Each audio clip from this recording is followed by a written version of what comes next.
Hello friends, আশা করছি তোমরা সবাই অনেক অনেক ভালো আছো। আমি নিয়ে চলে এসেছি একটা নিউ জুয়েলারি ভিডিও। তো তার জন্য কিছু রাউন্ড শেপের বেস বানিয়েছি আর কিছু অর্ধবৃত্ত শেপের বেস বানিয়েছি।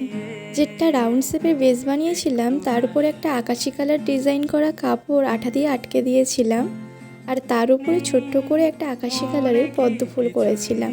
পদ্ম ফুলের পাপড়িগুলোকে হাইলাইট করার জন্য ব্লু কালার দিয়ে বর্ডার করে দিয়েছিলাম।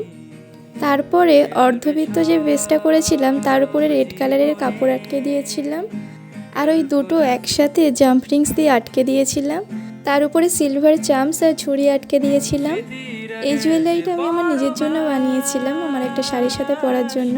তোমরা দেখে জানিও জুয়েলারিটা কেমন লাগলো।